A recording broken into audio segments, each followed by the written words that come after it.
आज आसाम के T tribe को चाहे हिल ट्राइब बोल करके जो वहां के आदिवासी उनको जो उनका हक नहीं दिया जा रहा और जिस स्थिति में वो रह रहे हैं खुलुमबाय बयखौबो फिन खनसे गोदान भिडिअ बरायबाय तो लोगोफोर बे समाव नोंथांमोननि गेजेराव जोबोद इम्पर्टेन्ट आपडेट शेयर खालामनो थाखाय नैबे भिडिअखौ लाबोनाय जादों तो लोगोफोर नोंथांमोननि गेजेराव मोननै टपिक शेयर खालामगोन मोननै टपिकनि सायाव बाथ्राखौ सावरायगोन नोंथांमोना जोबजासिम नायलां तो मोनसेया जाहैदों आसामनि सीएम डक्टर हिमन्त बिश्व शर्मा मामा तो बिथांखौ लानानै झारखंडनि जेजेएमनि एमपि तो बिथाङा इंडिया पार्लियामेन्टआव माखासे बाथ्रा अजद दैखांदों आरो मोनसेया जाहैबाय जोंनि बिटिसि चिकना जोहोलाव नेशनेल पार्कआव जे माखासे थासारि जानाय नुदों बर' रायजो राजाफोरनि गेजेराव नोंथांमोना नैबे आपडेटखौ जितु दा पार्लियामेन्ट सेसन इंडिया तो बेहाय गोबांथार माखासे सरसा जादों जोंनि आसामनि सीएमखौ लानानैनो बांसिन पार्लियामेन्टआव सरसा जानायखौ नुदों माने जि दाबि खालामबाय थादों तो आसामनि सीएमखौ केस होनाय आसामनि सीएमनि सायाव जे माखासे अजद दिखांबाय थादों पार्लियामेन्टआव तो कांग्रेस पार्टियाबो आरो बेजों लोगोसे झारखंडनि जायफोर एमपिफोर दङ विजय कुमार हासदा झारखंडनि एमपिआ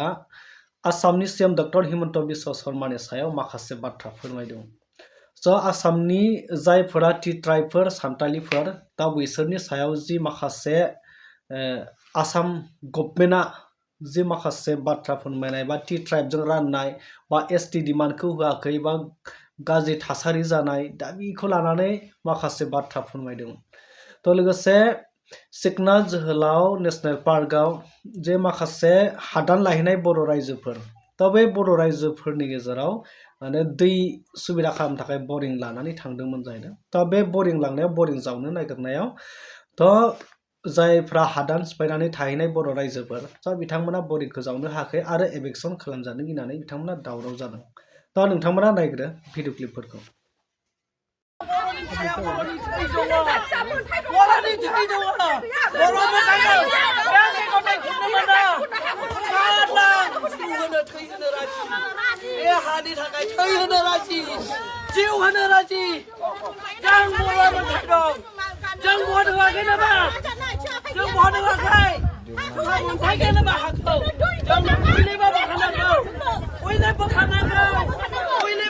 आज आसाम के टी ट्राइब को चाहे हिल ट्राइब बोल करके जो वहां के आदिवासी उनको जो उनका हक नहीं दिया जा रहा और जिस स्थिति में वो रह रहे हैं आज आसाम के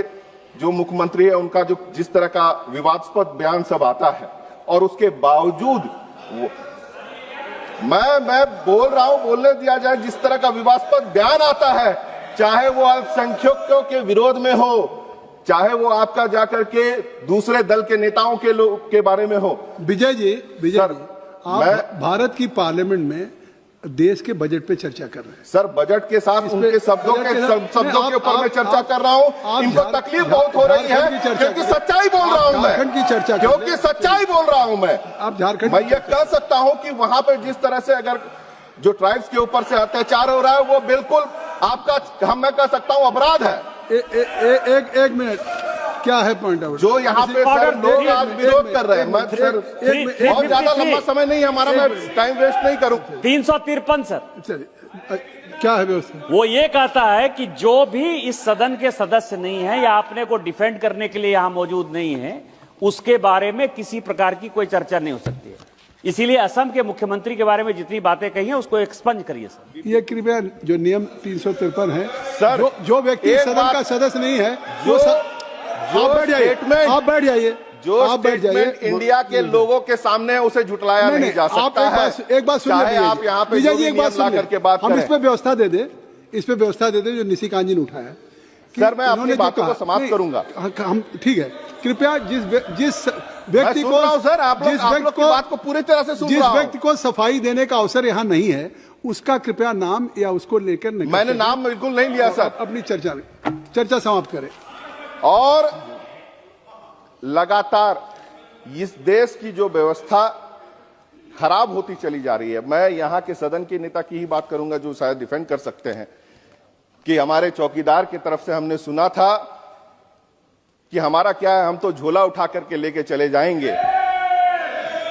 लेकिन अब मैं ये कह सकता हूं पूरे विश्वास के साथ कि उनके फकीरी के चक्कर में ये देश पूरा फकीर होने के राह पे चल पड़ा है। बहुत बहुत धन्यवाद। श्री बीरेन सिंह जी। थारैनो नोंथांमोना नुबाय जिहेतु झारखंडनि JMM झारखंड मुक्ति मोर्चानि MP विजय कुमार हांसदा बिथाङा जे आसामनि CM डक्टर हिमन्त बिश्व शर्मानि सायाव जे माखासे एगेन्स्ट लानानै बिथाङा जे पार्लियामेन्टआव बाथ्रा बुंदों दा बेखौ लानानै जे पार्लियामेन्टआव दान्थे बिदान्थे दा नोंथांमोना पार्लियामेन्ट सेसनाव नुनो हागोन नायनो हागोन दा नायोब्ला नोंथांमोना मिथिगोन जेसांखिनि दायो जोंनि नर्थ इस्टनि सायाव बा आसामनि जायफोरा दिनै थागिबिफोर आरो सान्तालि आदिबासि ट्राइबजों रानलायनाय दा बेफोरबायदि माखासे थासारिखौ लानानै आरो मुस्लिमफोरनि जे थासारिखौ लानानै पार्लियामेन्टआव आसामनि CMखौ लानानै गोबां माने दान्थे बिदान्थे सावरायलायनायखौ नुगासिनो दं आरो कंग्रेस पार्टियाबो पार्लियामेन्टआव आसामनि CMखौ माने केस खालामनायनि बायदि बायदि माने आसामनि CMनि सायाव गोबां माखासे बाथ्रा अजद दैखाङो आरो झारखंडनिफ्रायबो जायफ्रा आसामाव थानाय ट्राइबफोर आरो सान्तालिफोरखौ रैखा खालामनो थाखाय बे सान्तालिफोरनि जेसांखिनि ट्राइबफोरनि मोनथाय STनि मोनथाय आरो जि थांना थानायनि माखासे जि पावार जिखिनि अधिकार मोनथारनांगौ होननानै झारखंडनिफ्राय जेबो पार्लियामेन्टआव डिमान्ड खालामबाय थायो आरो फैनानै बिथांमोना जे जाय विजय कुमार हांसदा जाय MP झारखंडनि बिथाङा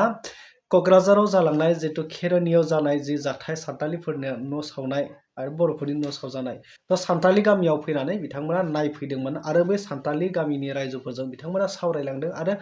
गोबां जास्टिस बिनायनि बिथांमोना डिमान्ड खालामलांदोंमोन दा नोंथांमोना बयबो मिथिखायो जानांगौ दिनैसिमबो झारखंडनिफ्राय फैनानै दंफैयो माखासे एक्टरफोर दंफैयो माखासे केबिनेट मिनिस्टारफोर दंफैयो दा बेफोरबायदि फैयै माने बिथांमोनखौ सापर्ट खालामदों बिथांमोननि थाखाय जास्टिस बिफैनाय मोनदों आरो दा बेफोरबायदि नुनो मोनदों दा नोंथांमोना नुदों जे नेक्स्ट जाय बर' रायजोफोरा हादान सिफायनानै थाहैनाय बेहाय जे जाथाय थासारि जानाय नुदों बे दिनैनि दिनाव नङा गोबां समनिफ्रायनो जाबोगासिनो बे जोंनि बर' रायजो राजाफोरनि गेजेराव थ' हादान सिफायनानै जायगा थानाय बिनि सायाव नोंथांमोना मा फोरमायनो सानो आं बांद्राय बाथ्रा बुंनो सानाखै नोंथांमोना बयबो बुजिखायो थ' बिनि सायाव मा फोरमायनो लुबैयो नोंथांमोना कमेन्ट सेक्सनाव थांनानै कमेन्ट खालामनो हागोन।